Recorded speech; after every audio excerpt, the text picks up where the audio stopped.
2026년 7월 10일 금요일 말씀 묵상 함께 시작합니다.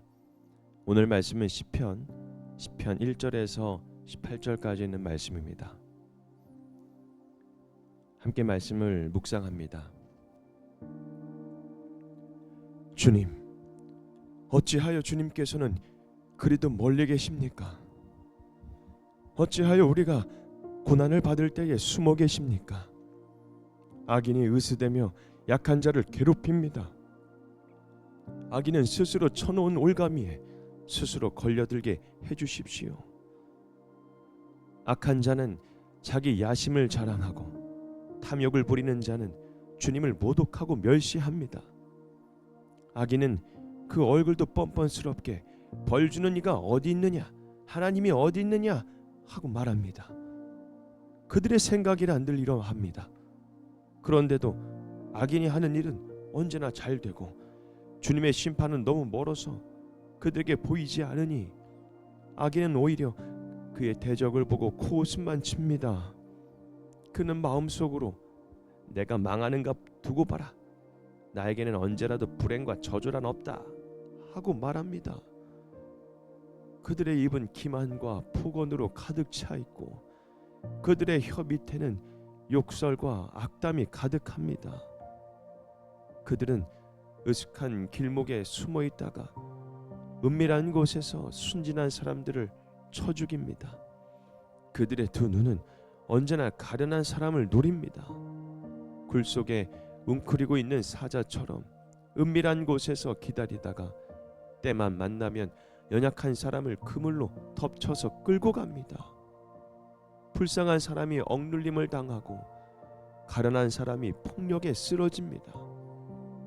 악인은 마음속으로 이르기를 하나님은 모든 것에 관심이 없으며 얼굴도 돌렸으니 영원히 보지 않으실 것이다 합니다. 주님, 일어나십시오. 하나님, 손을 들어 악인을 벌하여 주십시오. 고난받는 사람을 잊지 말아 주십시오. 어찌하여 악인이 하나님을 경멸하고 마음속으로 하나님을 벌주지 않는다 하고 말하게 내버려 두십니까? 주님께서는 학대하는 자의 포악함과 학대받는 자의 억울함을 살피시고 손수 갚아주려 하시니 가련한 사람이 주님께 의지합니다. 주님께서는 일찍부터 고아를 도우시는 분이셨습니다. 악하고 못된 자의 팔을 꺾어 주십시오. 그 악함을 사사치 살펴 벌하여 주십시오. 주님은 영원 무궁토록 왕이십니다. 이방 나라들은 주님의 땅에서 사라질 것입니다. 주님께서는 불쌍한 사람의 소원을 들어주십니다. 그들의 마음을 굳게 하여 주시고 그들의 부르짖음에 귀 기울여 주십니다. 고아와 억눌린 사람을 변호하여 주시고 다시는 이 땅에 억압하는 자가 없게 하십니다. 아멘. 주님, 일어나소서 라는 주제로 함께 말씀을 묵상합니다. 여러분, 이 시편은 악인이 득세하는 현실 속에서 드리는 탄식의 기도입니다. 이 시인은 주님 어찌하여 멀리 계십니까? 라고 묻죠. 이것은 불신앙의 말이 아니라 하나님을 믿기 때문에 드리는 정직한 탄식의 시입니다.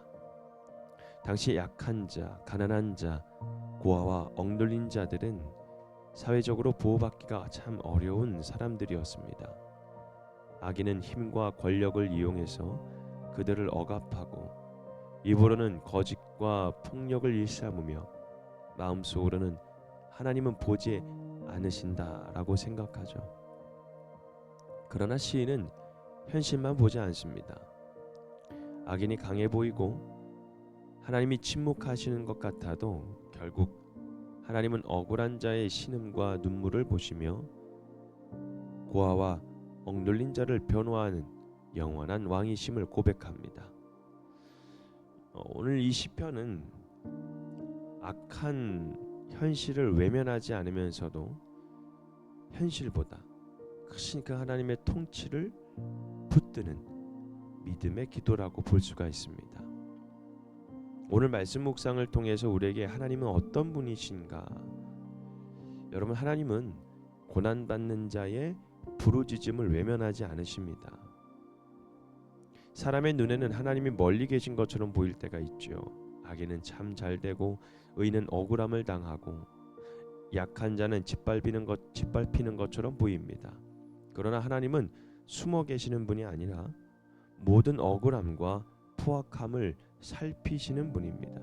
그래서 하나님은 악인의 교만을 그냥 내버려 두지 않으십니다. 고아와 억눌린 자의 편에 서시는 분이시라는 거죠. 세상에 힘 있는 자가 왕처럼 행동해도 참된 왕은 오직 하나님이시라는 사실을 우리는 기억해야 합니다.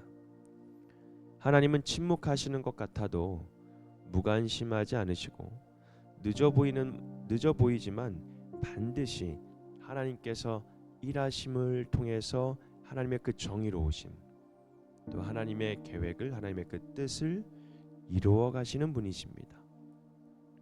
그렇다면 여러분, 오늘 말씀 묵상을 통해서 우리에게 어떤 교훈을 주시는지, 여러분, 오늘 말씀은 고난의 현실 속에서도 하나님께 정직하게 나아가라고 지금 가르쳐 주는 것입니다. 여러분, 믿음은 힘든 일을 당해도 아무렇지 않은 척하는 것이 아닙니다. 주님 왜 멀리 계십니까?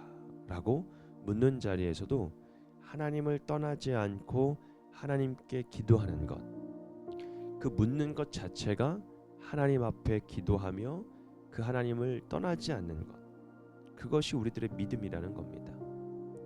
또한 이 말씀은 악인의 길을 부러워하지 말라고 우리에게 가르쳐 주셨죠.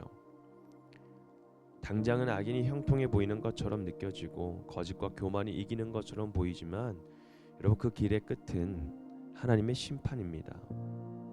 성도는 현실의 억울함 때문에 악인의 방식을 따라가면 안 된다는 것이죠.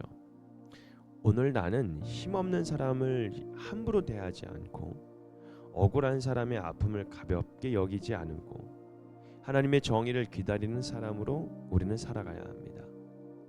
말씀과 현실 사이에 참 간격이 크게 느껴질 때가 있습니다.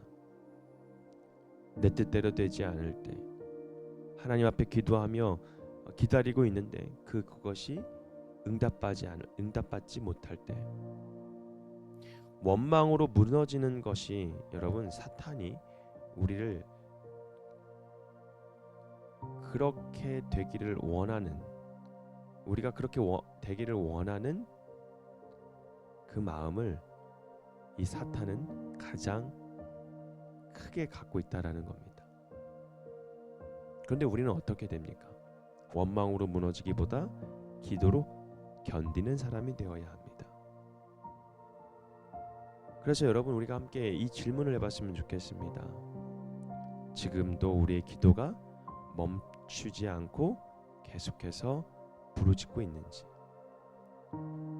우리의 기도가 끊어지진 않았는지, 하나님이 멀리 계신 것처럼 느껴질 때 그 기도가 멈춰 있진 않는지, 악인이 잘 되는 현실을 보면서 하나님의 정의를 의심할 때도 있습니다.